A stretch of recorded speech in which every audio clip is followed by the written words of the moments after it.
bonjour à tous. Je vais commencer par me présenter. Je m'appelle Mathieu Boudot, je travaille au laboratoire d'Anne Sylvieux de physique théorique, où je prépare une thèse depuis 2 ans et demi maintenant. Et avant de venir travailler au Lab TH, j'ai fait des études de physique à Tours, donc ça veut dire que j'étais à votre place il y a quelques années. Voilà, et le sujet principal de ma thèse, c'est la matière noire astronomique. Donc ça tombe bien, c'est ce dont je vais vous parler aujourd'hui. Je vais essayer de vous présenter pourquoi on pense qu'il y a une composante dans l'univers que l'on ne connaît pas, qu'on ne connaît pas toute la matière que l'univers contient. Et j'ai 1 heure pour essayer de vous présenter ça. Voilà. Donc allons-y. Ah oui, et si vous avez des questions, surtout n'hésitez pas à me les poser pendant mon exposé. Ce sera plus sympa s'il y a une discussion plutôt que je fasse un monologue pendant 1 heure. Voilà, donc pour commencer, et pour se familiariser avec le concept de la matière noire, on va parler de quelque chose que vous connaissez bien, c'est le système solaire, et la cinématique des planètes dans le système solaire. Donc, la trajectoire des planètes dans le système solaire est décrite par les lois de Kepler. Alors la première loi de Kepler, elle stipule que les orbites des planètes autour du Soleil sont des ellipses dont le Soleil occupe l'un de ses foyers. Donc la première loi nous dit la forme de la trajectoire des planètes autour du Soleil. La deuxième loi de Kepler, elle nous dit en fait à quelle vitesse se déplacent les planètes. C'est-à-dire, c'est la loi des airs. Donc vous connaissez probablement la loi des airs. Je vais juste rappeler ce que c'est. Alors on prend 4 instants, un instant 1, un instant 2, un instant 3, un instant 4, de telle sorte que l'intervalle de temps entre la position 1 et 2 soit le même que la position 3 et 4. Alors la loi des airs nous dit que l'air balayé par le segment entre le Soleil et la planète, entre l'instant 1 et l'instant 2, est le même que l'air balayé entre l'instant 3 et l'instant 4. Donc, quand on regarde cette figure, on voit que la vitesse d'une planète qui passe proche du Soleil est plus élevée que la vitesse des planètes qui passent loin du Soleil. Voilà. Et la troisième loi de Kepler nous relie la période de révolution de la planète à la taille de son orbite. La taille de son orbite qui est caractérisée par le demi-grand axe que j'ai noté ici A. Donc, le carré de la période divisé par le cube du demi-grand axe est une constante. Voilà. Ça, c'est la cinématique des planètes, c'est ce qui décrit le mouvement des planètes dans le système solaire. Maintenant, si on s'intéresse aux causes du mouvement des planètes dans le système solaire, c'est la gravitation de Newton qui nous dit pourquoi les planètes du système solaire se déplacent. Et donc, les 3 lois de Newton que vous connaissez, la première, c'est le principe d'inertie. Tout corps qui n'est soumis à aucune force persévère dans l'état de repos ou de mouvement rectiligne uniforme dans lequel il se trouve. La deuxième loi de Newton, c'est le principe fondamental de la dynamique qui nous relie l'accélération et la masse d'une planète, en l'occurrence ici, et la somme des forces qui s'appliquent à la planète. Et la troisième loi, c'est la loi de gravitation, la loi d'interaction gravitationnelle. Et donc la force de la théorie de Newton, la force de la théorie de la gravitation de Newton, c'est qu'elle nous permet de retrouver la cinématique des planètes, elle nous permet de retrouver les lois de Kepler. Voilà. Donc maintenant, je vais vous parler de la planète Uranus. La planète Uranus, c'est la 7e planète du système solaire. Elle a été découverte par Herschel au XVIIIe siècle, un astronome germano-britannique. Et en fait, dès sa découverte, le mathématicien et physicien Lexell a calculé son orbite, a essayé de prédire son orbite en utilisant les lois de Newton. Et il a confirmé que c'était bien une planète et pas une comète, c'est-à-dire que son orbite était fermée. C'est pas un objet qui passe juste à côté du Soleil et qu'après qu'on ne retrouve pas, et qui ne revient pas à la même position. Mais dès sa découverte, Lexell s'est rendu compte qu'il y avait quelques différences entre sa prédiction théorique en utilisant les lois de Newton et ce qu'il observe. Enfin, c'est pas lui qui observe directement, mais c'est ce que les astronomes observent à l'époque. Donc c'est ce qu'on appelle l'anomalie du mouvement d'Uranus. Et pour résoudre ce problème, 2 physiciens, John Adams en Angleterre et Urbain Le Verrier en France, ont postulé la présence d'une planète additionnelle dans le système solaire qui va perturber la trajectoire d'Uranus et qui va permettre d'expliquer l'anomalie de sa trajectoire. Voilà. Donc, je ne sais pas si vous imaginez, mais c'est quelque chose c'était quelque chose de très fort à l'époque, parce que ça veut dire qu'on croit complètement à la théorie de Newton, et on se dit, si la théorie est vraie, alors il doit y avoir une masse dans le système solaire, il doit y avoir une autre planète qui va perturber sa trajectoire. Voilà. Et donc, le premier à avoir pu contacter un astronome pour vérifier son hypothèse, c'est Urbain Le Verrier, qui a contacté l'astronome Johann Gall. Il lui a envoyé un courrier, il lui a envoyé une lettre, il lui a dit, voilà, je prédis qu'il y a une planète, une nouvelle planète dans le système solaire qui doit se trouver à cette position, à cette date précise. Johann Gall a reçu cette lettre, il a pointé le télescope dans cette direction et il a trouvé effectivement une nouvelle planète qui s'appelle Neptune, que vous connaissez. Voilà. Donc il lui a répondu, monsieur, la planète dont vous avez signalé la position existe réellement. Donc ça, vous voyez, c'est encore une grande victoire de la théorie de la gravitation de Newton. Maintenant, je vais vous parler d'une autre planète, Mercure, qui est connue depuis beaucoup plus longtemps, qui est connue depuis l'Antiquité par les Romains. C'est la plus proche planète en termes de distance au Soleil. Et en fait, on se rend compte qu'il y a encore une anomalie dans le mouvement de Mercure par rapport à la théorie de Newton. Quelle est cette anomalie? Alors pour ça, j'ai besoin de définir le périhélie d'une orbite et l'aphélie. Le périhélie, c'est le point le plus proche du Soleil, et l'aphélie, c'est le point le plus éloigné du Soleil. Et pour l'orbite de Mercure, comme pour l'orbite de toutes les planètes du système solaire, il y a ce qu'on appelle une précession du périhélie, c'est-à-dire que le périhélie tourne lentement autour du Soleil. Et cette vitesse angulaire est de l'ordre de quelques secondes, quelques dizaines de secondes par siècle. Et en fait, on peut retrouver cette précession du périhélie en utilisant les lois de Newton. Mais avec Mercure, on s'est rendu compte qu'il y avait une anomalie, c'est-à-dire que le périhélie de Mercure tourne trop vite par rapport à la prédiction des lois de Newton. Voilà. Est-ce que vous avez des questions pour le moment ? Ça va, c'est suffisamment clair? Bon. Donc, Le Verrier, qui a été très connu, qui est devenu très célèbre pour sa découverte de Neptune, s'est dit, je vais utiliser la même idée, je vais postuler la présence d'une autre planète dans le système solaire, d'une autre planète additionnelle, qui va perturber l'orbite de Mercure et qui va pouvoir expliquer sa précession plus rapide que ce que prédit la théorie de Newton. Donc il a postulé la présence d'une planète qui s'appelle Vulcain, dont l'orbite serait plus petite que l'orbite de Mercure, donc qui serait plus proche du Soleil.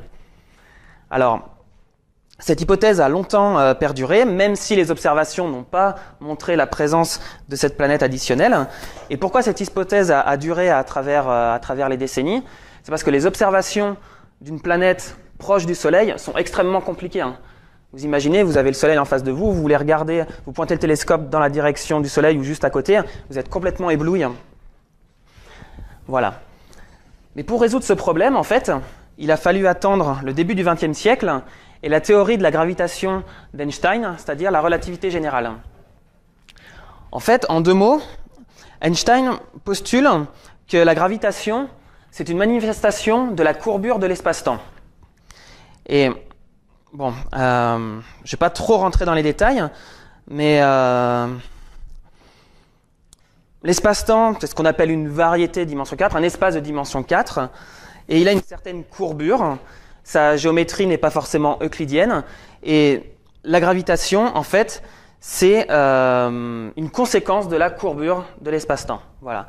Et l'espace-temps se courbe à cause de la densité, du contenu de masse-énergie qu'il y a à l'intérieur de l'espace-temps. Et c'est c'est cette information qui est codée dans ce qu'on appelle l'équation d'Einstein, où G mu nu, c'est ce qu'on appelle le tenseur métrique qui décrit la géométrie de l'espace-temps, et T mu nu, qui est le tenseur énergie-impulsion, qui décrit le contenu d'énergie-masse à l'intérieur de l'espace. Voilà. Et donc, en utilisant cette loi de la gravitation, en utilisant la relativité générale, on prédit une certaine précession du périhélie du Mercure, qui est celle qu'on observe avec nos télescopes. Voilà, à l'erreur près pour l'époque. Mais donc ça, vous voyez, c'est une grande victoire de la théorie de la relativité générale d'Einstein. On arrive à retrouver la vitesse du périhélie de Mercure. Donc il n'y a plus d'anomalie pour le périhélie de Mercure. Alors là, comme je parle de relativité générale, et comme je vais en avoir besoin par la suite, je vais vous parler de l'effet de l'antigravitationnel. En fait, la relativité générale stipule que lorsqu'un rayon lumineux passe proche d'un objet très massif, alors il est courbé. Et cela donne l'effet, ce qu'on appelle l'effet de l'antigravitationnel. Par exemple, imaginez ici vous avez le Soleil, ici on est sur Terre, et vous avez une étoile qui est dans l'arrière-plan du Soleil. Alors le rayon lumineux, j'ai noté A ici, on ne voit pas très bien, le rayon lumineux A va être courbé avant de venir sur Terre, et le rayon lumineux B va être courbé également avant de venir sur Terre, ce qui va donner l'impression d'avoir une image ici du rayon A, une image ici du rayon B. Donc en fait, on va avoir deux étoiles. On va voir deux étoiles alors qu'il n'y a qu'une étoile en arrière-plan. C'est ce qu'on appelle l'effet de l'antigravitationnel. Voilà. Et donc, Einstein a pour pouvoir démontrer sa théorie de la relativité générale, a imaginé de pouvoir regarder comme ça, de pouvoir observer l'effet de l'antigravitationnel d'une étoile qui se trouve derrière le Soleil. Mais pour ça, c'est pas évident parce qu'encore une fois, le Soleil nous éblouit. Alors, il faut attendre une éclipse de Soleil pour pouvoir observer les étoiles qui sont proches du Soleil, les étoiles qui sont à l'arrière-plan du Soleil. Et donc, c'est ce que Eddington, l'astronome, a fait en 1919. Il a mené 2 expéditions pour pouvoir vérifier la théorie de la relativité générale et on a observé cet effet de l'antigravitationnel et ça a été un grand succès. Einstein est devenu célèbre internationalement depuis cette expérience, cette validation de la théorie de la relativité générale.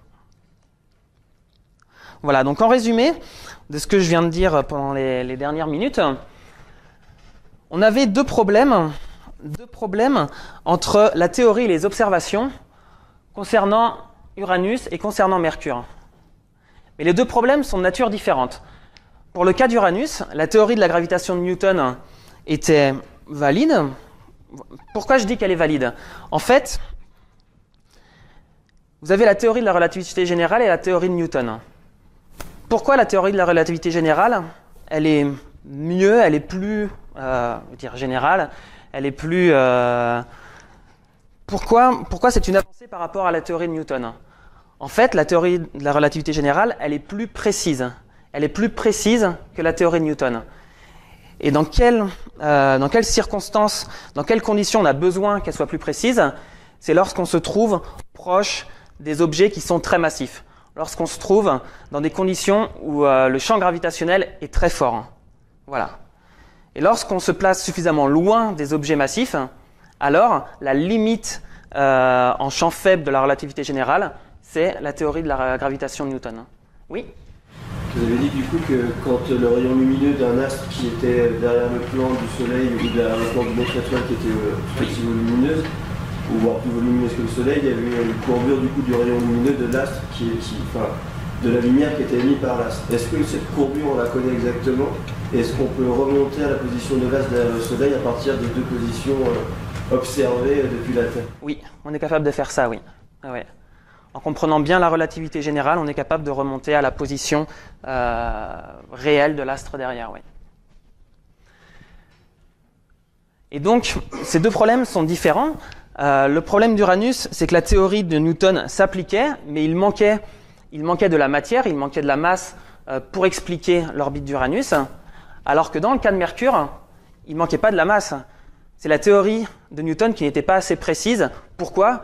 Parce que Mercure est plus proche du Soleil, et donc le potentiel gravitationnel est plus important, et on doit utiliser la relativité générale pour comparer la théorie aux observations.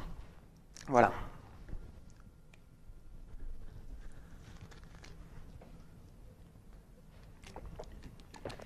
Donc maintenant, on va changer d'échelle, on va parler des galaxies.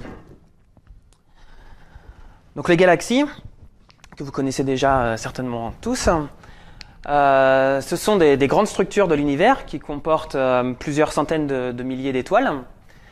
Leur taille caractéristique est de l'ordre de la dizaine de milliers d'années-lumière.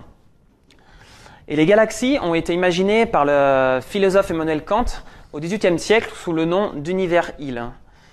Et elles ont été observées effectivement par Hubble dans les années 20.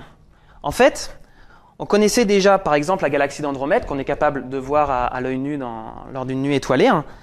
Mais le problème des galaxies, en tout cas de la galaxie d'Andromède, c'était de savoir si elle faisait partie de notre galaxie, la Voie lactée, si c'était une nébuleuse dans la Voie lactée, ou si c'est des objets qui étaient très très loin. Et en fait, c'est Hubble qui a pu démontrer que c'était des objets très très loin et qu'il y a plusieurs galaxies comme la nôtre, la Voie lactée, dans l'univers. Voilà. Et donc Hubble a classé les galaxies suivant 3 types, les galaxies de type elliptique, les galaxies de type spirale et les galaxies de type spirale barrée.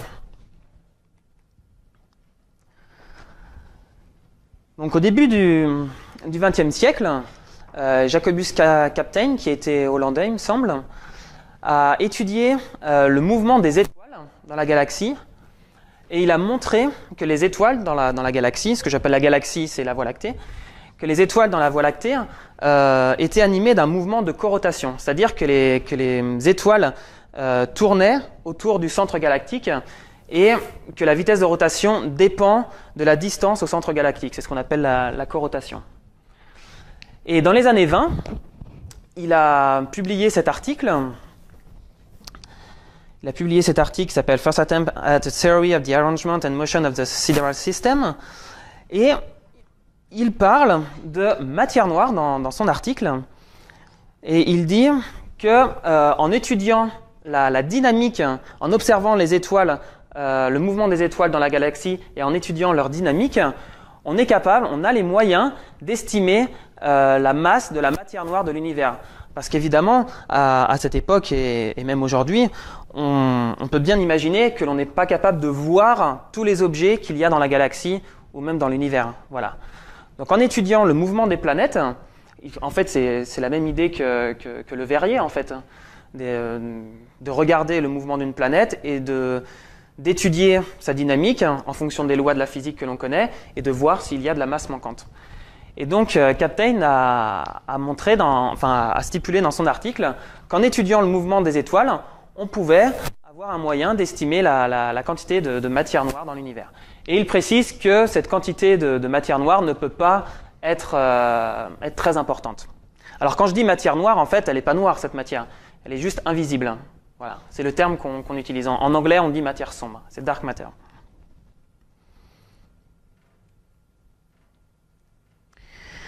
Maintenant, je vais vous parler des courbes de rotation des galaxies spirales. En fait, une galaxie est composée d'étoiles, de gaz, de poussière, de planètes. Et pour les galaxies spirales, la force centrifuge empêche la matière galactique de s'effondrer au centre galactique. Et on est capable de mesurer la vitesse de rotation des étoiles, en tout cas la vitesse radiale, c'est-à-dire la vitesse dans notre direction. On est capable de dire si une étoile elle se rapproche de nous ou si elle s'éloigne de nous, ou si elle s'éloigne de nous et à quelle vitesse. Et ça, c'est par l'effet Doppler. L'effet Doppler, vous connaissez tous ce que c'est, en tout cas pratiquement. C'est quand une voiture s'approche vers vous, s'approche de vous, eh bien on entend le bruit de son moteur qui est plutôt aigu et quand elle s'éloigne de nous, le bruit de son moteur est plutôt grave. En fait, la longueur d'onde reçue par notre oreille du bruit du moteur lorsque la voiture s'avance de nous est plus petite que lorsque la voiture s'éloigne de nous. C'est ce qu'on appelle l'effet Doppler. Et la variation de cette longueur d'onde est reliée à la vitesse de la voiture pour les ondes d'acoustique et à la vitesse d'une étoile pour les ondes électromagnétiques.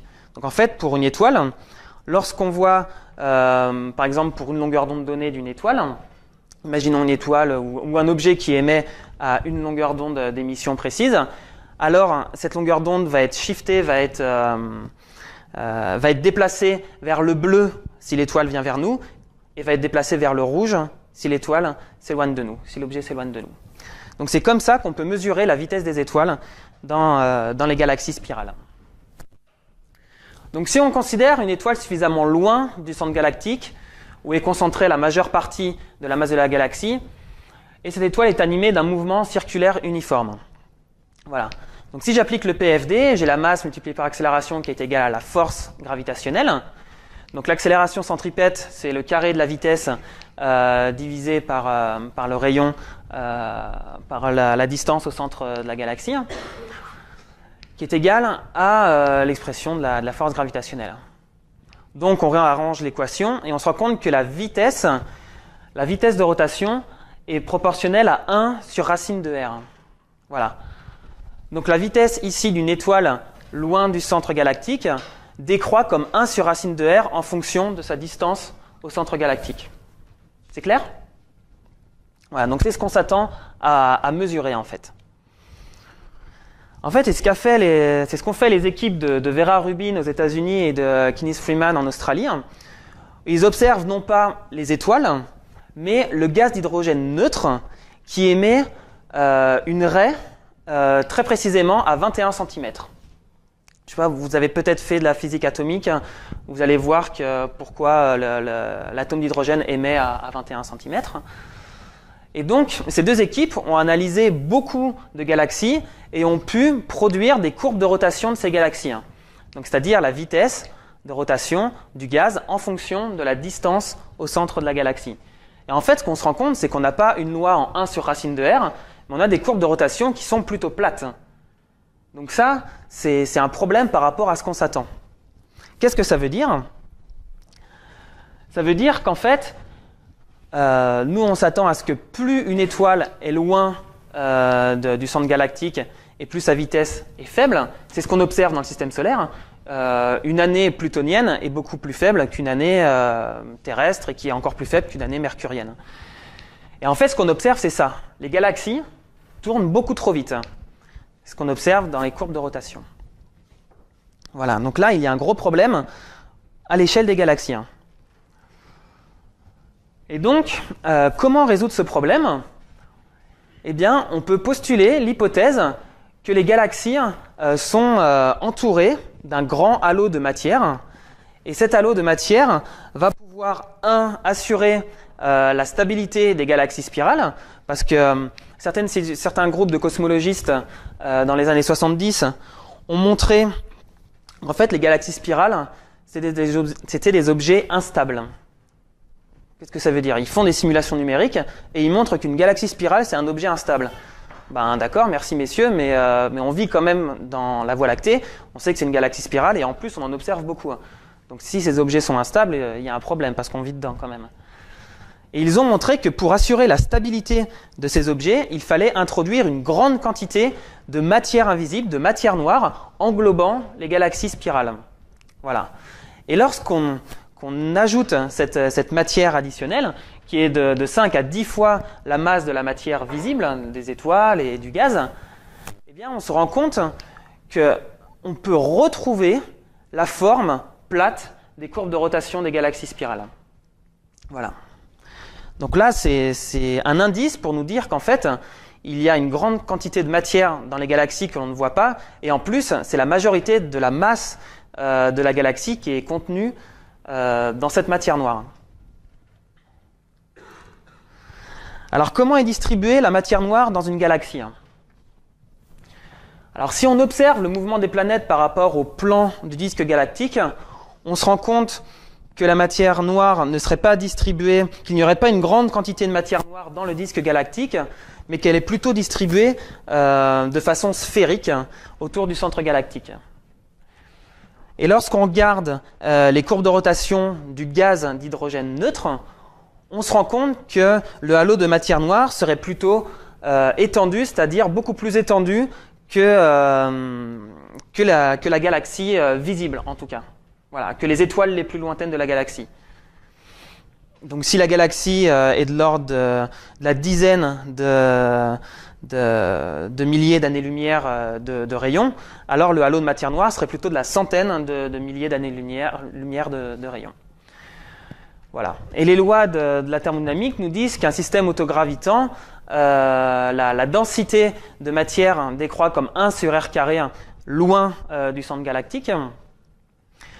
Alors après, vous voyez que cette fonction de densité diverge au centre galactique. Donc là, il y a plusieurs hypothèses pour la distribution de matière noire proche du centre galactique. Et aujourd'hui encore, on ne sait pas quelle serait la bonne distribution de matière noire proche du centre galactique. Attends, sur cette courbe-là, donc la partie en bas à droite, c'est la partie du monde des cieux, c'est tout est bien R22, oui, comme prévu, et les parties horizontales, etc., c'est près du centre galactique, on n'est pas sûr laquelle est bonne, c'est ça? Voilà, exactement, parce que c'est difficile, on n'a pas de traceur très précis de gaz et des étoiles proches du centre galactique, et on est aussi beaucoup gêné par la poussière pour faire vraiment une étude des étoiles. Voilà, et en plus, il y a plusieurs choses. En fait, c'est ce qu'on appelle ces profils de densité. On les retrouve, on a deux méthodes, en tout cas à ma connaissance, deux méthodes pour les retrouver.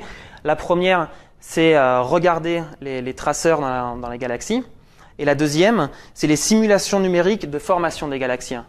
Et ces deux méthodes ne donnent pas les mêmes résultats. Donc là-dedans, il y en a qui sont tirés de simulations numériques. Voilà, c'est plutôt les profils qui sont très piqués au centre, style la courbe bleue, ici NFW et Einasto. Voilà. Et donc là, juste pour vous dire que il y a une expérience qui est en cours en ce moment, c'est le télescope Gaia qui a été lancé en 2013 par l'ESA. Et le but de cette expérience, c'est de faire une cartographie 3D de plus d'1 milliard d'objets dans la galaxie.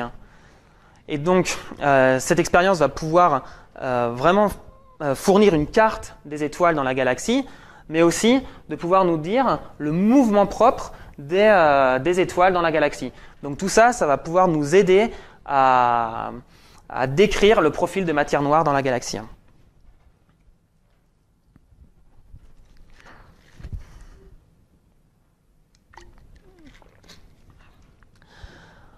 Donc maintenant, on va prendre un petit peu de recul et je vais vous parler des amas de galaxies. Alors les amas de galaxies sont des structures qui sont encore plus grandes, des structures encore plus grandes que les galaxies. Ce sont des structures qui rassemblent plusieurs dizaines à quelques milliers de galaxies. Et la taille caractéristique d'un amas de galaxies, c'est de l'ordre du million d'années-lumière. Donc vous voyez ici l'amas d'Hercule, qui est situé à 365 années-lumière du Soleil. Vous voyez, chaque petit point est une galaxie. Donc nous, pour nous situer là-dedans, en fait, à ces grandes échelles qui donnent le vertige, donc on est autour du Soleil, le Soleil fait partie de la Voie lactée, et la Voie lactée fait partie de ce qu'on appelle le groupe local. C'est un amas qui contient une cinquantaine de galaxies, dont la galaxie d'Andromède et le grand et petit nuage de Magellan, pour ceux qui connaissent. Voilà. Et donc en fait, comment on peut estimer la masse d'un amas de galaxies? Alors j'ai besoin de définir deux masses, la masse de luminosité et la masse dynamique. La masse de luminosité, c'est assez simple. On regarde un amas, on compte le nombre de galaxies qu'on voit dans cet amas, on multiplie par le nombre moyen d'étoiles qui se trouvent dans une galaxie, et on multiplie par la masse moyenne des étoiles que l'on trouve dans la galaxie. Voilà. La masse dynamique, en fait, on va se servir du théorème du Viriel. Pour ceux qui connaissent, ça nous dit que pour un système autogravitant en équilibre, 2 fois l'énergie cinétique plus l'énergie potentielle est égale à 0. L'énergie cinétique, c'est 1/2 de V carré appliqué à tous les objets qu'on voit dans un amas.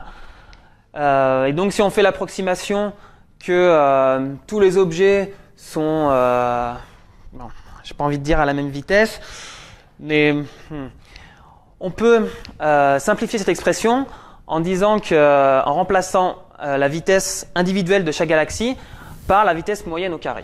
Voilà, on va dire ça. Et donc où MD, c'est la masse totale des amas de la galaxie. L'énergie potentielle, en fait, c'est l'énergie potentielle d'interaction gravitationnelle entre deux objets de la galaxie. Le facteur 1/2 vient du fait qu'on ne veut pas compter 2 fois l'énergie potentielle. Et donc on peut simplifier ça par moins 1/2 de la masse totale de l'amas au carré, multiplié par la constante de gravitation, divisé par R, où R est la distance moyenne entre deux galaxies dans l'amas. Voilà. On applique le théorème du Viriel, Et on obtient que la masse dynamique est 2 fois R multiplié par V carré divisé par G. Bon. Maintenant, on peut comparer ces deux masses. Et c'est ce qu'a fait Fritz Zwicky, l'astrophysicien autrichien, dans les années 30.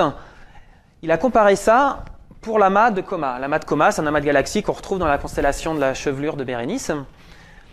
Et il s'est rendu compte que la masse dynamique était de l'ordre de 500 fois la masse de luminosité.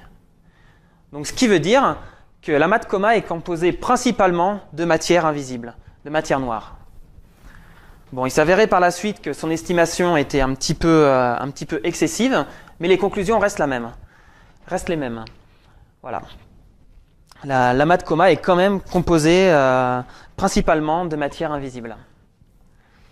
Donc un peu plus tard, dans les années 80, ça a été l'avènement de l'astronomie au rayon X. On a eu la technologie pour pouvoir observer les objets de l'univers avec des télescopes à rayon X. Et on s'est rendu compte que les amas de galaxies baignent dans une grande quantité de gaz ionisé, de gaz très chaud. Gaz ionisé, c'est-à-dire que les atomes et les électrons ne sont pas liés. C'est un plasma. Et en fait, ce gaz émet des rayons X avec un spectre, le spectre du corps noir. Et donc, ça nous permet de faire une carte de température du gaz. Et on voit que le gaz des amas de galaxies est de l'ordre de 10 à 100 millions de Kelvin. Voilà. Donc, ces études nous ont montré que la masse du gaz dans un amas de galaxies était de l'ordre de 3 fois la masse des galaxies que l'on observe dans le visible, dans l'optique. Donc maintenant, si on fait l'hypothèse que le gaz est à l'équilibre hydrostatique, comme l'atmosphère en fait autour de la Terre, alors on peut écrire la relation de mécanique des fluides qui nous dit que moins le gradient de la pression est égal à la densité multipliée par le champ gravitationnel. Et donc, comme on a l'émission du gaz, on peut remonter à sa température, parce qu'il émet comme un corps noir. On peut remonter à sa température et l'intensité de rayonnement du gaz nous permet de dire la densité du gaz en fait. Nous permet de connaître la densité du gaz dans les amas de galaxies. Donc, on a accès à la pression par la loi des gaz parfaits en première approximation. Et on se rend compte que la masse visible, c'est-à-dire la masse du gaz plus des galaxies, ne constitue qu'environ 10% de la masse totale des amas. Voilà. Donc 90% de la masse des amas de galaxies est invisible. Et je vais finir avec ce petit encart sur les amas de galaxies avec l'amas du boulet ou amas de la balle, c'est le bullet cluster en anglais. En fait, qu'est-ce que c'est que cet amas? C'est un double amas. Alors là, il faut avoir des yeux d'astronome pour voir qu'il y a deux amas, mais donc, les yeux d'astronome que je n'ai pas. Mais je sais qu'il y a un double amas, donc je vais pouvoir vous le décrire. En fait, il y a un premier amas de galaxies qui est ici, et un deuxième amas de galaxies qui est ici. Et en fait, ce qu'on s'est rendu compte, c'est que ces deux amas sont entrés en collision il y a 150 millions d'années. Donc cet amas ici va vers la droite de l'image, et cet amas ici va vers la gauche de l'image. Cet amas était situé ici avant et celui-ci ici avant, et ils se sont collisionnés et traversés. Voilà. Maintenant, si on regarde la même image avec des télescopes au rayon X qui nous disent où se situe le gaz des amas de galaxies, et c'est-à-dire où se situe la majeure partie de la masse visible des amas, car je vous ai dit dans le slide précédemment que la majeure partie du gaz, la majeure partie de la matière visible des amas de galaxies est sous forme de gaz. Donc ce gaz, il est traçable par les rayons X. Et c'est ce que montre cette image. Elle nous montre la distribution de gaz dans l'amas du boulet. On voit la distribution de gaz pour le premier amas ici et la distribution de gaz pour le deuxième amas ici. Voilà. Maintenant, souvenez-vous, au début de mon exposé, je vous ai présenté l'idée de l'antigravitationnel. Et donc, avec l'effet de l'antigravitationnel, en se servant de la relativité générale, on peut en regardant la déformation des objets lointains, savoir la distribution de masse qu'il y a entre mon objet lumineux et moi. Ok ? Encore une fois, si j'ai un objet lumineux et que je mets un objet très massif sur ma ligne de visée, mon objet lumineux va être déformé et la façon dont il va être déformé va me renseigner sur la distribution de masse qu'il y a entre moi et mon objet lumineux. Et c'est ce qu'ont fait certains astronomes pour l'amas du boulet. Ils ont regardé les objets lointains, les objets qu'il y a derrière l'amas du boulet, et ils ont regardé les déformations de ces objets lointains. En fait, ça fait des arcs. On peut voir des arcs qui sont prédits par la relativité générale et des objets doubles, comme je vous ai présenté au départ. Et ils ont pu remonter à la distribution de masse de l'amas du boulet. Donc là, on peut voir en bleu, ils ont rajouté du bleu pour nous donner la distribution de masse. On peut voir en bleu la distribution de la masse de l'amas du boulet. C'est-à-dire que la masse est située dans ces régions bleues ici. Et ça, c'est donné par la relativité générale, par l'effet de l'antigravitationnel. Donc maintenant, quand on compare les deux images, voilà ce qu'on trouve. En rouge, rose ici, la distribution de gaz, et en bleu, la distribution de masse. Et si vous vous souvenez, il y a quelques minutes, je vous ai dit que la majeure partie de la masse visible des amas de galaxies était sous forme de gaz. Or là, on se rend compte que la majeure partie de la masse des amas de galaxies, c'est pas le gaz, c'est quelque chose d'autre. Donc là, il y a un problème. Là, il y a un problème. Il y a une matière invisible qu'on ne connaît pas et qui contient la majeure partie de la masse des amas. Oui. On a besoin d'observer deux amas en collision. Pourquoi? Parce que si les deux soient séparés Parce que, ouais, alors, j'y viens. Parce que justement, ce que nous dit, la deuxième chose que nous dit cette image, c'est que les amas se sont rencontrés et le gaz, en interagissant, a été ralenti, en fait.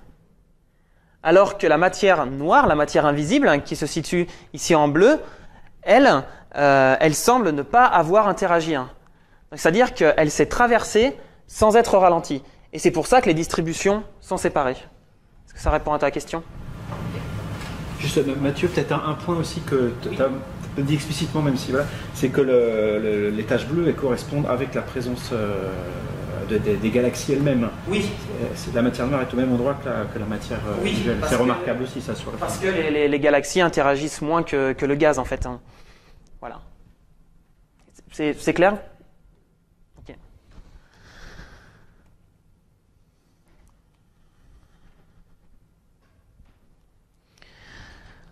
Donc maintenant, on change encore d'échelle et je vais vous parler un peu de l'univers dans son ensemble. On peut se poser la question de la géométrie de l'univers. Et la géométrie de l'univers est donnée par la quantité d'énergie-masse qu'il contient, en fait. Voilà. Donc, en observant les galaxies, Hubble s'est rendu compte que l'univers était en expansion. Et les observations récentes nous disent que l'univers est en expansion de façon accélérée en observant des objets comme les supernovas de type 1A. Bon, bref, je ne vais pas rentrer dans les détails. Mais les observations récentes nous disent que l'univers a une géométrie euclidienne, qu'il est plat, et on peut remonter à la densité. En étudiant la géométrie de l'univers, en observant la géométrie de l'univers, on peut remonter à la quantité d'énergie-masse qu'il contient, ou à sa densité, et on définit oméga comme la densité réduite, qui est en fait la densité d'énergie-masse de l'univers divisée par la densité critique, qui elle-même donne une courbure qu'on appelle plate, une géométrie euclidienne. Voilà.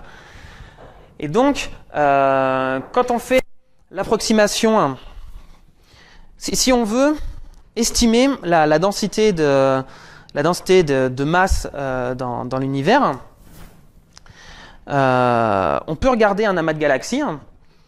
Et on connaît à peu près la taille caractéristique d'un amas de galaxies, on connaît à peu près la densité de masse qu'il y a dans un amas de galaxies, et ça nous donne une idée de la densité de masse qu'il y a dans l'univers. et on se rend compte que la densité de masse est très très inférieure par rapport à la densité critique. Oui. Comment l'univers peut être à géométrie euclidienne alors que notre galaxie ne l'est pas, ou notre système solaire à nous-mêmes ne l'est pas en géométrie euclidienne? C'est-à-dire que là, on regarde l'univers dans son ensemble, où on considère qu'il est homogène. Et si on s'intéresse vraiment à des petites échelles, on se rend compte que là, oui, tu as raison, la géométrie n'est pas euclidienne. L'espace est courbe aux petites échelles proches des objets massifs. Mais si on regarde l'univers dans son ensemble, sa géométrie est plus ou moins euclidienne. Voilà. Ça répond à ta question ? Oui. Voilà, donc le modèle du Big Bang, c'est un modèle qui a été nommé comme le modèle de l'atome primitif par Georges Lemaître dans les années 20. Il nous dit qu'au départ, l'univers primordial, était très dense et très chaud. Puis, il se dilate, et au fur et à mesure qu'il se dilate, sa densité chute et sa température chute. Et puis, voilà, ce que j'ai oublié de dire, c'est que dans l'univers primordial, quand l'univers était très dense et très chaud, en fait, on avait une soupe, une sorte de soupe de particules élémentaires. Et puis, l'univers se dilate et les particules commencent à se condenser, les premiers noyaux, les premiers atomes. Et puis après, sous l'effet de la gravitation, en fait, les structures commencent à se former. Et c'est les grandes structures de l'univers que l'on voit aujourd'hui.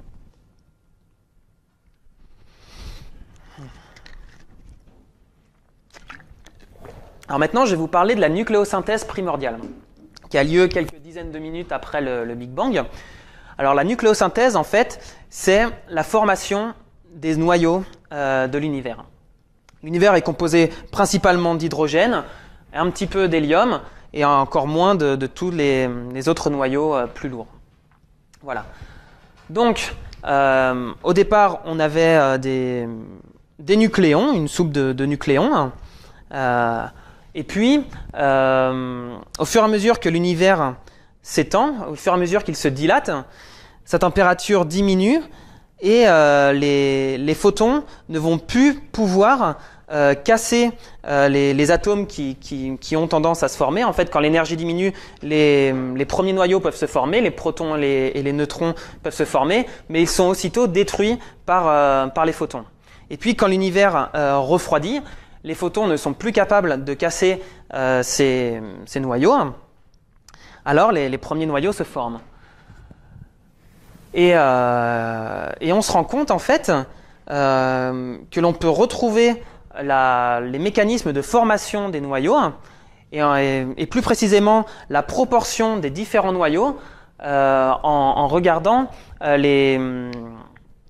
En fait, la proportion de ces différents noyaux sont reliés au nombre de photons et au nombre de nucléons qu'il y avait dans l'univers au moment de la nucléosynthèse. Et on a certains modèles qui nous prédisent l'abondance relative des différents noyaux. Et ces modèles, on peut les confronter aux abondances relatives que l'on observe dans les objets astronomiques de l'univers, dans les galaxies, les étoiles. Et les abondances relatives nous permettent de remonter à la densité de baryons, c'est-à-dire de matière nucléaire, qui est la matière qui nous compose, la densité de baryons dans l'univers au moment de la nucléosynthèse primordiale. Et cette densité de baryons, si on parle de densité réduite, encore c'est la densité de baryons divisée par la densité critique, qui nous donne un univers à géométrie plate. Alors on se rend compte que la densité de baryons est seulement de 5% de la densité du contenu total de l'univers. Ensuite, l'univers continue à s'étendre, à se dilater, puis à se refroidir, et c'est ce qu'on appelle la recombinaison. En fait, avant, il y avait cette soupe de protons, de neutrons, d'électrons et de photons. Et puis, il y a eu la nucléosynthèse. Les protons et les neutrons se sont condensés, mais il y avait toujours les photons et les électrons qui étaient libres. Et puis, l'univers se dilate encore, et là, les électrons peuvent se condenser sur les noyaux pour former les premiers atomes. Donc, avant la recombinaison, dès qu'un photon dès qu'un atome était formé, il y avait toujours un photon suffisamment énergétique qui pouvait casser l'atome, ioniser l'atome, et donc un photon ne pouvait pas se propager dans l'univers sur des grandes distances. Mais après la recombinaison, hop là, pardon,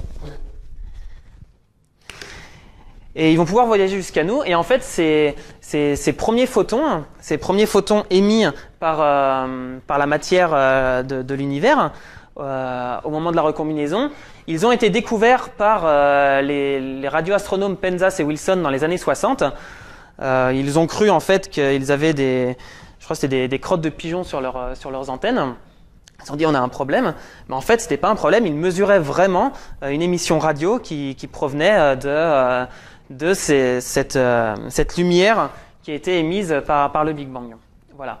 Donc c'est ce qu'on appelle le CMB, le fond diffus cosmologique, le CMB pour Cosmic Microwave Background. Et c'est ça, c'est ce qu'on observe, et c'est la première image que l'on puisse avoir de l'univers, lorsque l'univers est devenu transparent. Alors le CMB, il nous dit beaucoup de choses en fait sur l'univers primordial. En fait, il caractérise le milieu au moment où les photons ont été émis, où le CMB a été émis. Et lorsque on analyse le CMB, on se rend compte qu'il est très uniforme en fonction de l'échelle angulaire, c'est-à-dire que la température du rayonnement, la température du CMB est quasiment la même au millième près, suivant toutes les directions pour lesquelles on observe le CMB. Voilà. Cependant, il y a quelques petites fluctuations. Et lorsqu'on s'intéresse à la corrélation entre ces fluctuations et la distance, et une distance typique sur cette image, en fait, bon, je ne vais pas trop rentrer dans les détails, mais c'est ce qu'on observe avec ce qu'on appelle le spectre de puissance du CMB. Eh bien, ça nous dit qu'il y a certaines distances qui sont privilégiées où la température est reliée, en fait, où les fluctuations sont reliées. Voilà. Et donc, qu'on étudie le spectre de puissance du CMB, eh bien, il nous dit le contenu de l'univers au moment de la recombinaison. Et donc, ce spectre de puissance nous dit que la densité, le contenu en matière de l'univers se décompose en un contenu baryonique, c'est-à-dire de matière nucléaire qui nous compose, et un contenu de matière noire. Et lorsqu'on couple tout ça aux observations des supernovas lointaines et de toutes les observations cosmologiques, on se rend compte que la densité totale de matière dans l'univers est composée de la densité de matière plus la densité de rayonnement, qui sont des photons, mais aujourd'hui elle est négligeable par rapport aux deux autres, et plus une composante qu'on appelle l'énergie noire, qui est responsable de l'expansion de l'univers en fait. Alors les mesures précises par le satellite Planck du CMB nous disent que la densité, le contenu de baryons dans l'univers est de l'ordre de 5%, de la matière noire est de l'ordre de 25% et de l'énergie noire de l'ordre de 70%.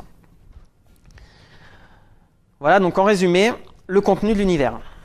Donc 70% dont on ne sait pas grand-chose, voilà, énergie noire. 25% dont on ne sait pas grand-chose non plus, la matière noire.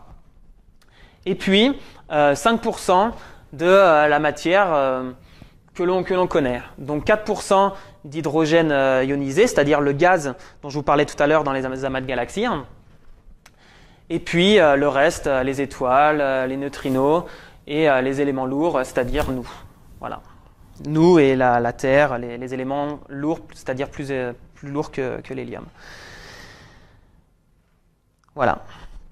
Donc maintenant, j'espère vous avoir sensibilisé sur le fait qu'il y a une composante essentielle de matière dans l'univers, mais qu'on ne voit pas. On peut se poser la question, quelle est sa nature ? Alors premièrement, on peut penser que ce sont juste des objets conventionnels astrophysiques, oui. Tu dis la matière noire, mais tu peux en présenter trois différentes, donc je suppose que ça peut être trois sources différentes. Il y a celle des galaxies, celle des amas, et puis celle des... Alors, elle pourrait être de nature différente. Moi, je les ai présentées sous forme de... Elle intervient à différentes échelles. Mais oui, en principe, elle pourrait être de nature différente, oui. Ça pourrait être la même sur les trois. On pense que c'est la même sur les trois. On pense que c'est la même sur les trois, oui. Ah, oui. Alors pour les objets astrophysiques conventionnels, on peut penser que la matière noire pourrait être en fait des composés de naines brunes, de naines blanches que l'on n'observe pas, d'étoiles à neutrons ou de trous noirs. Voilà. Et donc dans les années 90, plusieurs expériences dont Eros et Macho qui ont utilisé les effets de lentilles gravitationnelles dans la Voie lactée, en fait des effets de micro, ce qu'on appelle le micro-lensing, les effets de micro-lentilles gravitationnelles, pour essayer de détecter ces machos, c'est-à-dire les Massive Compact Halo Objects. Voilà.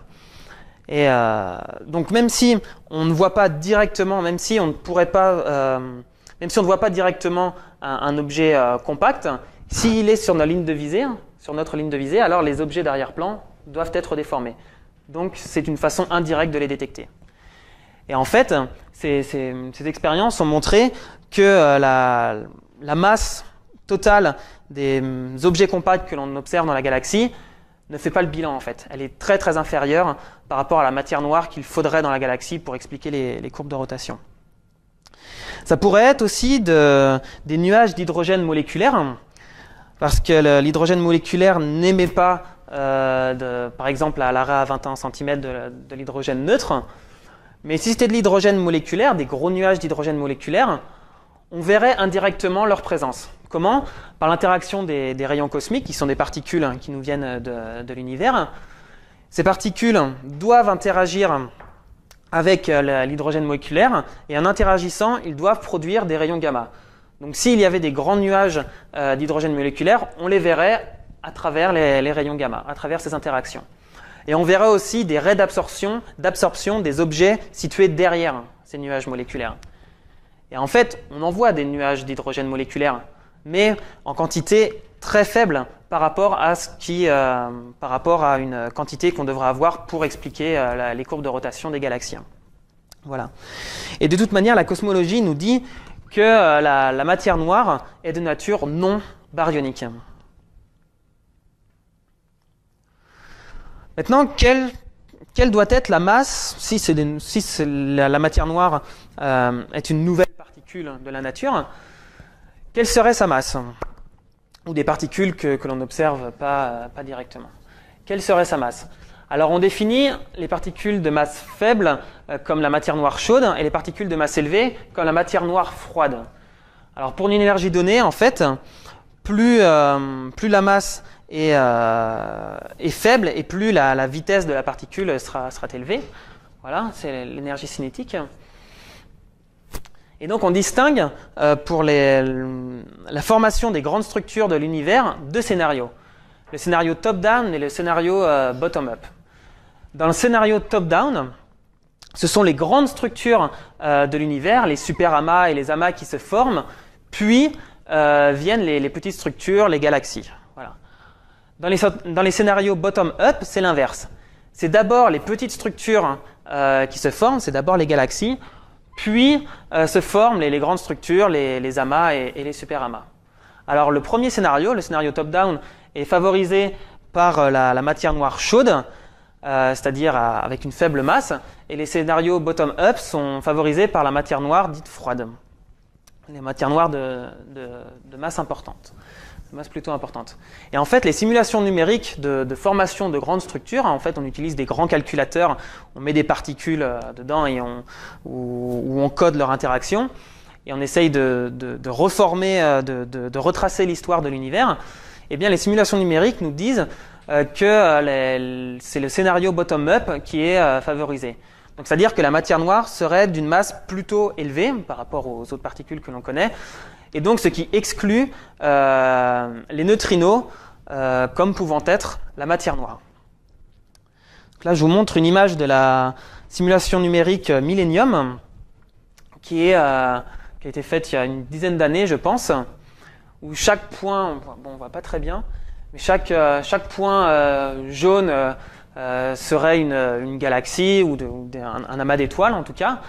Et la matière noire serait ici ce qu'on voit en violet. Et donc, ces simulations nous donnent des un univers sous forme de filaments comme ça. Et en fait, c'est ce qu'on observe. Quand on observe comment sont répartis les amas dans l'univers, les amas de galaxies, on se rend compte qu'ils se distribuent sous forme de filaments, comme ça.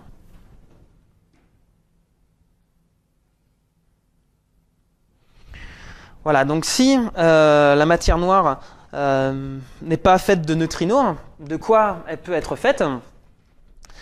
Voilà, ça c'est une question actuelle. Et il y a plusieurs théories qu'on appelle des extensions du modèle standard des particules. Est-ce que vous connaissez le modèle standard? Vous avez vu, vous êtes allé au CERN hier, hein? Donc le modèle standard, c'est une théorie basée sur les symétries qui nous prédit, qui nous décrit la matière, qui nous décrit toutes les particules élémentaires et qui nous décrit les interactions de ces particules élémentaires. Voilà. Mais le modèle standard contient certains problèmes et certaines théories plus générales ont été postulées par les physiciens des particules, ont été imaginées par les physiciens des particules pour essayer de résoudre ces problèmes du modèle standard. Et parmi ces théories, il y a la théorie supersymétrique et les théories à dimension supplémentaire. Et ces deux théories prédisent des nouvelles particules qu'on appelle les WIMP, pour Weakly Interactive Massive Particles, qui sont des particules neutres, massives, qui pourraient être des bons candidats à la matière noire, en fait. Et donc juste un mot sur la supersymétrie. Donc là, c'est le modèle standard des particules. Et en fait, la supersymétrie associe à chaque particule du modèle standard des super partenaires. Donc je sais pas, un quark up, on associe un quark qu'on appelle un super quark, un squark. Et voilà, à chaque particule du modèle standard, on associe un super partenaire dont le spin des particules élémentaires varie d'un demi-entier. Alors maintenant qu'on a un ordre d'idée de la masse des WIMP, qui est plutôt de masse élevée, plutôt de l'ordre de la centaine de GeV, on peut se demander quelle est la section efficace des particules de matière noire. Et en fait, les théories, les extensions du modèle standard prédisent pas une masse, mais plutôt un intervalle de masse. Pas un intervalle de masse, pardon. Enfin oui, un intervalle de masse, mais aussi un intervalle de section efficace. La section efficace, c'est la probabilité d'interaction des particules. Et les théories supersymétriques à dimension supplémentaire nous prédisent une section efficace d'annihilation des WIMP. C'est-à-dire les deux WIMP peuvent se rencontrer, peuvent se collisionner, disparaître et donner des particules du modèle standard. Et en fait, dans l'univers primordial, les WIMP et les particules de matière noire et les particules du modèle standard sont supposées être à l'équilibre, et puis l'univers se dilate, et à un moment donné, l'univers devient trop peu dense pour que les WIMP continuent à s'annihiler pour donner des particules du modèle standard. Il n'y a plus cet équilibre qui est respecté, et donc la densité des WIMP, la densité des particules de matière noire devient gelée, devient constante, et cette densité dépend en fait de la section efficace. En fait, c'est la moyenne de la section efficace multipliée par la vitesse relative entre deux WIMP. Et cette densité, qu'on appelle la densité relique, cette densité qui est gelée, dépend de la section efficace d'annihilation des WIMP. Et en fait, pour les WIMP, on se rend compte que la densité relique est du même ordre que la densité de matière noire qu'il y aurait dans l'univers, observée par les observations du CMB. C'est ce qu'on appelle le miracle des WIMP, le miracle des théories supersymétriques à dimension supplémentaire. Voilà, donc là j'ai juste un slide pour vous proposer une alternative à la matière noire en fait. Donc si vous vous souvenez, au début de l'exposé, je vous ai présenté le cas d'Uranus et de Mercure. Dans le cas d'Uranus, il manquait de la matière, il y avait une forme de matière noire, c'était Neptune. Par contre, dans le cas de Mercure, c'était la théorie qui était fausse. Voilà. Et donc, c'est cette idée qui est reprise par Milgrom dans les années 80, lorsqu'il a imaginé la théorie, le modèle monde pour Modified Newtonian Dynamics. En fait, ce qu'a fait Milgrom, il a modifié le principe fondamental de la dynamique. Il dit que la force n'est pas égale à la masse multipliée par l'accélération, mais la masse multipliée par une certaine fonction de l'accélération multipliée par l'accélération. Et cette certaine fonction, cette fonction mu, est définie telle que lorsque son argument est bien plus petit que 1, alors cette fonction tend vers l'argument x, et lorsque l'argument est très grand devant 1, alors cette fonction tend vers 1. Donc c'est-à-dire que si on est dans la limite de champ d'accélération c'est la même chose de champ fort par rapport à une certaine constante à 0, alors vous voyez que la fonction mu tend vers 1 et on retrouve le PFD de Newton. Par contre, si on se retrouve dans la configuration où A est très petit devant A0, c'est-à-dire qu'on se trouve dans des situations de champ gravitationnel très très faible, et en fait c'est le cas des galaxies, parce que les objets des galaxies sont très éloignés et sont très éloignés par rapport à la masse des étoiles et du gaz de la galaxie, c'est-à-dire qu'on se trouve dans des configurations où le champ gravitationnel est faible, alors on doit prendre en compte cette correction de la fonction mu.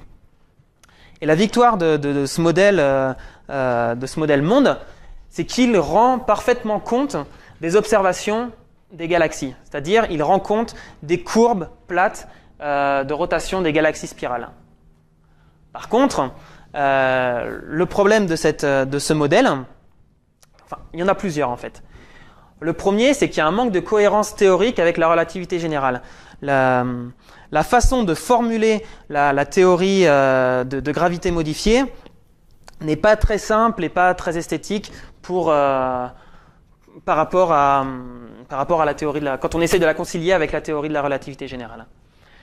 Deuxièmement, ce modèle ne rend pas compte des observations à grande échelle. Il marche très bien à l'échelle des galaxies, mais pour les amas de galaxies, il ne marche pas bien. Ou alors il faut changer les paramètres en fonction de l'échelle où on se place. Donc c'est un petit peu problématique. Ensuite, ce modèle ne rend pas compte des observations cosmologiques de l'univers primordial. Je vous ai montré tout à l'heure le spectre de puissance du CMB, cette courbe qui nous montre les fluctuations en fonction de l'échelle angulaire. Eh bien, la théorie monde n'arrive pas à reproduire le spectre de puissance du CMB. Voilà. Et puis, il y a un problème aussi avec la théorie monde. Vous vous souvenez tout à l'heure, je vous ai montré la collision de deux amas dans l'amas du boulet, en fait, un double amas du boulet. Et alors, si on croit la théorie monde, comment expliquer que la distribution de gaz ne coïncide pas avec la distribution de matière dans cette collision d'amas, en fait?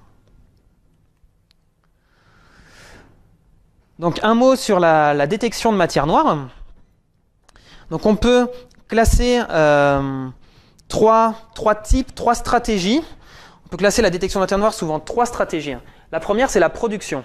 La production dans les collisionneurs de particules, comme au LHC, où on essaye de détecter des particules de matière noire lors de collisions proto-protons. Ici, vous voyez une collision de 2 protons. Alors, la matière noire, elle interagit faiblement, donc on ne s'attend pas à la voir dans les détecteurs. Par contre, on s'attend à voir des traces indirectes de la matière noire. Par exemple, comme le principe de conservation de la quantité de mouvement doit être appliqué lors de collisions proton-proton, si on voit des particules aller dans une direction, si on reconstitue la trajectoire de ces particules, alors ça nous dit que certaines particules invisibles sont allées dans une autre direction, ici en rouge, et c'est une façon indirecte de mesurer des particules de matière noire. Et pour l'instant, on n'a pas de détection de WIMP au LHC, même si autour de la période de Noël, les collaborations Atlas et CMS ont présenté peut-être des signes de nouvelle physique dans leurs données, qui ne pourraient pas correspondre à de la matière noire, mais si il y a un autre domaine de physique des particules que l'on ne connaît pas, alors ça pourrait être la porte d'entrée vers la connaissance des WIMP. des WIMP ou d'autres particules de matière noire. Ensuite, il y a la détection directe. La détection directe, en fait, dans la stratégie de la détection directe, on essaye de mettre en évidence l'interaction entre des particules de matière noire et un détecteur. Donc la Terre se déplace autour du Soleil, qui lui-même se déplace autour du centre galactique, mais la vitesse de rotation du Soleil n'est pas la même que la vitesse des WIMP dans la galaxie. Donc en fait, on pense qu'on se prend en ce moment un vent de WIMP. Voilà. Et comme ces particules interagissent très faiblement, en fait, elles nous traverseraient sans qu'on s'en rende compte. Mais interagir très faiblement ne veut pas dire ne pas interagir. Donc si on a des détecteurs qui sont suffisamment précis, on pourrait mettre en évidence l'interaction entre certaines particules de matière noire et un atome, un noyau dans un détecteur. Et pour ça, il faut qu'on se protège de toute la pollution des particules qu'il y a autour du détecteur. Et c'est pour ça qu'on se place en général dans des mines très profondes ou sous des montagnes. Et c'est pour ça qu'on va aller voir tout à l'heure l'expérience Edelweiss, qui est dans le tunnel du Fréjus, qui est là justement pour se protéger des rayons cosmiques, de ces particules qui viennent de l'univers. Et l'expérience Dama également, qui est dans le tunnel du Grand Sasso en Italie, et l'expérience Lux, qui est aux États-Unis, je crois, je ne sais plus trop où. Voilà. Alors l'expérience Dama a eu un signal il y a quelques années, mais on ne sait pas trop si ce signal il vient de plutôt leur background, c'est-à-dire de la pollution des particules qui arrivent dans le détecteur et en fait qu'on ne connaît pas trop, qu'on n'a pas pris en compte. Et en tout cas, si l'expérience Dama a mesuré l'interaction de particules de matière noire, alors les autres expériences auraient dû mesurer aussi cette interaction, et ce n'a pas été le cas. Maintenant, je vais vous parler de la détection indirecte de matière noire. Et je connais un peu plus ce domaine parce que je travaille dans le cadre de la détection indirecte. En fait, la stratégie de la détection indirecte, c'est de mesurer les produits de l'annihilation de particules de matière noire dans la galaxie ou dans des galaxies voisines. En fait, encore une fois, on pense que les WIMP peuvent s'annihiler, disparaître pour donner des particules du modèle standard. Et par exemple, en produit final, des paires particules-antiparticules, donc des électrons, des positrons, des protons, des antiprotons, des deutérons, des antideutérons, et aussi des rayons gamma. Donc le but de la recherche indirecte, dans un premier temps, c'est d'estimer notre background, notre signal des processus astrophysiques. Donc là, je vous ai montré un spectre, c'est-à-dire le flux de ces particules qui nous arrivent sur Terre en fonction de leur énergie. Et on essaye de voir un excès par rapport à ce flux, par rapport à ce background, qui pourrait être produit par la production de ces particules du modèle standard par l'annihilation de matière noire. Alors on regarde trois canaux principaux. On regarde les rayons gamma avec des télescopes comme le télescope S ici qui est en Namibie. On regarde les rayons cosmiques chargés, les électrons, les positrons, les protons, antiprotons, etc.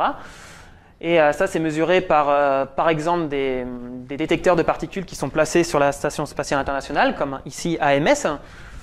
Et on regarde aussi les neutrinos, par exemple avec l'expérience IceCube. Je ne sais pas si vous connaissez, c'est une expérience colossale. En fait, c'est un kilomètre cube de détecteur qui est sous la glace. Et vous voyez ici la tour Eiffel, donc ça vous donne à peu près l'échelle du détecteur. C'est en Antarctique, c'est sous la glace. Voilà, donc un peu plus précisément sur la détection indirecte, parce que je vous donne un petit aperçu de mon travail. Donc avec les rayons cosmiques et d'antimatière.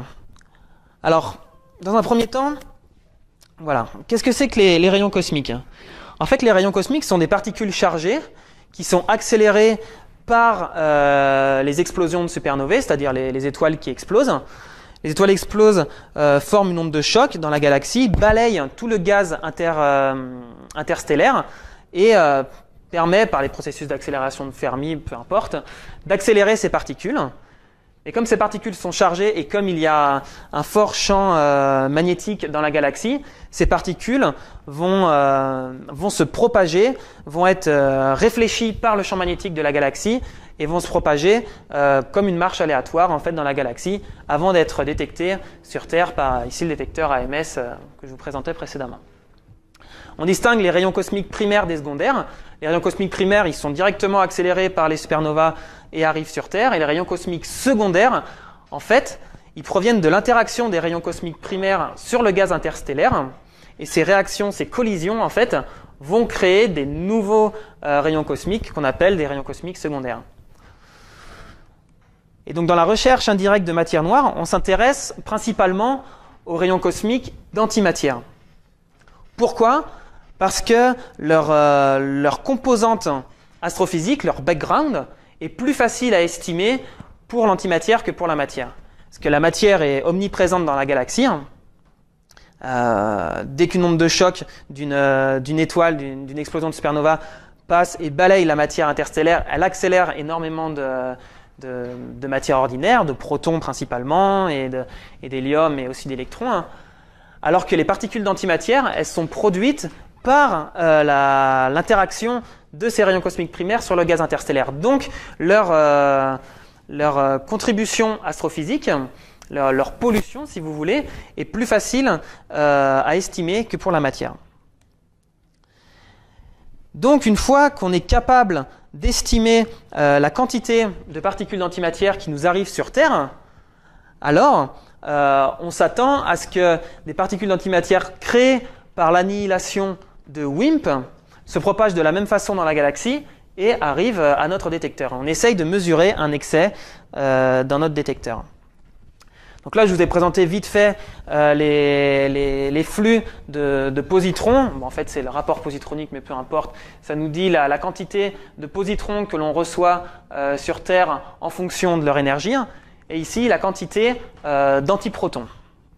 Et ces deux spectres ont été mesurés par l'expérience AMS. Et en fait, on a montré ici au laboratoire, avec d'autres équipes du monde entier, on n'a pas été les premiers à faire ça quand même, que le spectre les données sur les positrons peuvent être expliquées par des objets astrophysiques standards. On n'a pas besoin de matière noire pour expliquer les données des positrons. On peut expliquer ces données par des pulsars, qui sont en fait des étoiles à neutrons, des étoiles extrêmement compactes, qui sont de l'ordre de la dizaine de kilomètres, pour une masse de l'ordre de la masse du Soleil. Donc c'est des objets extrêmement compacts qui tournent très vite, de l'ordre de la seconde, voire de la milliseconde. Donc la quantité d'énergie libérée par ces objets est extrêmement importante. Et ces objets, comme ici c'est le pulsar du crabe, le crabe c'est une nébuleuse qui est apparue en 1054, je pense, lorsqu'une étoile a explosé en fait. Donc si on observe dans le ciel aujourd'hui cette nébuleuse, on voit qu'il y a les couches externes de l'étoile qui ont été propulsées à l'extérieur, et au centre il reste un pulsar, c'est le pulsar du crabe. Et donc on peut expliquer les données d'AMS avec des pulsars en fait. Donc on n'a pas besoin de matière noire pour expliquer ces données. C'est la même chose pour les antiprotons. Les antiprotons peuvent être expliqués par des processus astrophysiques standards. Encore une fois, on n'a pas besoin de matière noire pour expliquer ces données. Donc pas de signal de matière noire dans la galaxie au niveau des rayons cosmiques. Voilà, donc j'arrive à ma conclusion. Ouf. Et je reprends le test en 10 points d'un physicien contemporain, Gianfranco Bertone.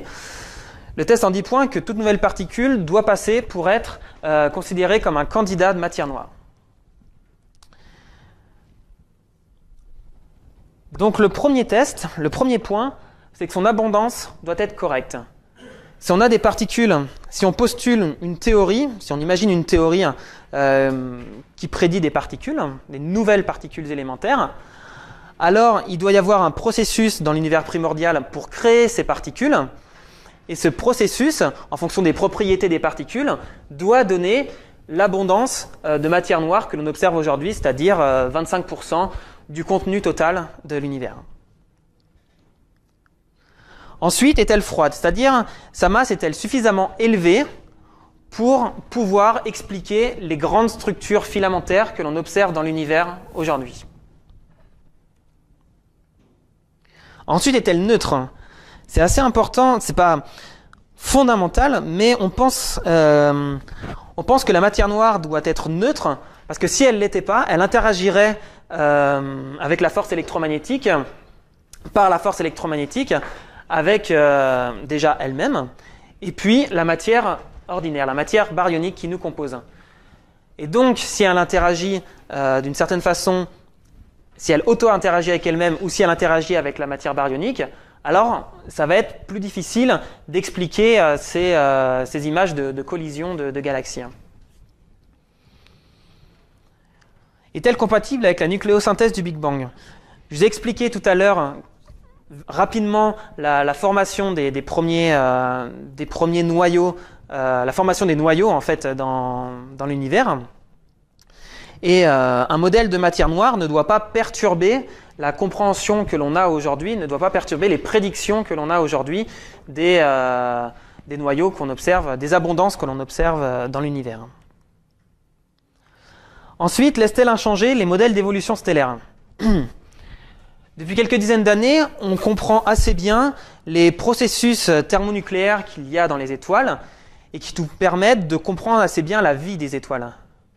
Mais si on rajoute de la matière noire, et on pense qu'il y a de la matière noire en grande quantité autour et à l'intérieur des étoiles, mais la façon dont la matière noire est distribuée dans les étoiles et la façon dont elle pourrait interagir, ou en tout cas elle pourrait modifier le processus de vie des étoiles, il ne faut pas que ça modifie trop notre compréhension de la vie des étoiles, parce que notre modèle il ne marcherait plus en fait.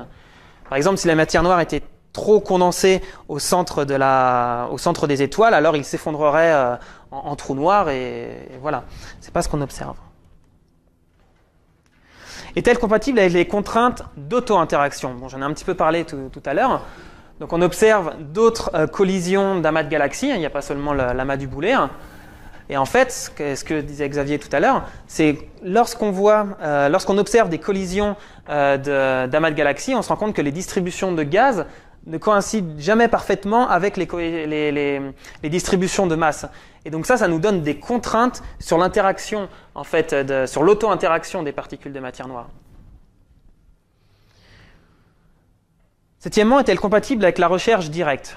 Bon ben, voilà, comme aujourd'hui, on n'a pas mesuré d'interaction entre les particules, entre les WIMP et les noyaux des détecteurs. Alors ce qu'on fait, c'est qu'on met des contraintes sur la section efficace d'interaction, sur la probabilité de ces interactions, et un nouveau candidat de matière noire doit passer ces contraintes, doit passer ce test. La même chose pour les rayons gamma. Si on a une nouvelle théorie qui produit des WIMP, alors ils ne doivent pas émettre plus de rayons gamma que ce qu'on observe dans la galaxie ou dans les galaxies voisines. La même chose pour les rayons cosmiques chargés et les neutrinos. Si on a un modèle qui prédit une grande quantité de neutrinos sur Terre et on ne les observe pas, ce modèle n'est pas acceptable. Voilà, et pour finir, peut-elle être mise à l'épreuve de l'expérience? En fait, c'est par définition la méthode scientifique. Si on imagine une théorie qui n'est pas vérifiable par l'expérience, alors ce n'est pas une théorie scientifique. Voilà. Si je prédis dans ma théorie qu'il y a de la matière noire mais qu'on ne l'observera jamais, ça pose problème. C'est pas la méthode scientifique, par essence. Voilà. Donc j'ai fini. Merci beaucoup de m'avoir écouté. Merci beaucoup à Richard, Loïc et Xavier de m'avoir permis de faire cette conférence. Et si vous avez des questions, je serai très heureux d'y répondre. Voilà.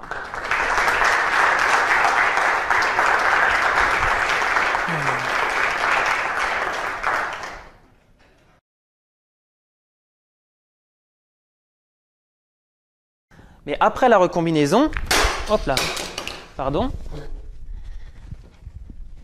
Après la recombinaison, les photons vont pouvoir voyager sans rencontrer d'atomes, ça marche plus, forcément. Vont pouvoir voyager sans rencontrer d'atomes, et en fait, ils vont pouvoir voyager jusqu'à nous. Hein. Ils vont pouvoir voyager jusqu'à nous, hein, et en fait, ces premiers...